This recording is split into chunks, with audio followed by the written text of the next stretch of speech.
皆さんこんにちは。Hello everyone. In this lesson, we will learn about Japanese writing system. So in Japanese, there are three types of characters.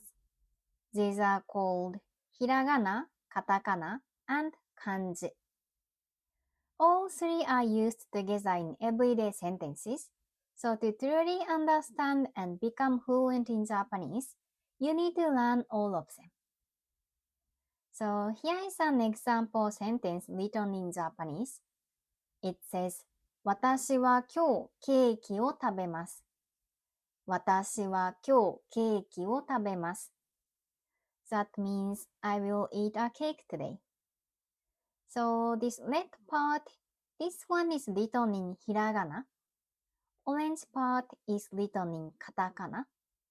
And the blue one is written in kanji. So just in one sentence, we use all of these three characters together. So then now let's see the differences between three Japanese characters. First is hiragana. So hiragana looks like this. It represents sounds just like the alphabet, and it has a roundish shape. And it is used for conjugation endings, function words, and Japanese words not covered by kanji. So then next is katakana. Katakana looks like this, and just like hiragana, it represents sounds. And compared with hiragana, it has more straight lines.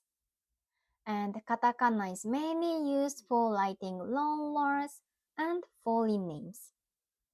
Long words are the word from English or any other languages, so your name should be written in katakana, not in hiragana.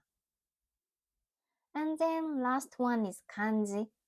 There are thousands of kanji characters, so here are just some examples of kanji. Kanji is originally from China, and it represents sounds and meanings.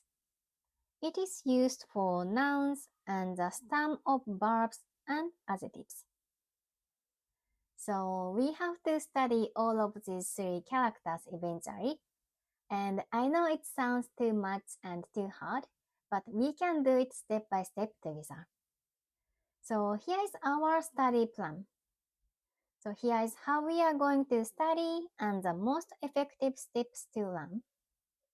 So the first step, we will learn all hiragana characters. And then we will learn some basic Japanese words written in hiragana. After that, we will learn some essential Japanese like greeting phrases, numbers, and much more. Then step 2, we will start learning all katakana characters. And then we will learn some basic katakana words together. After that, we will learn how to write your name in katakana. Then lastly, step 3, we will start learning kanji, but we will learn essential kanji characters along with new vocabulary and grammar. As I said before, there are so many kanji characters, so we will not just focus remembering kanji. We can do it while learning new words and grammar.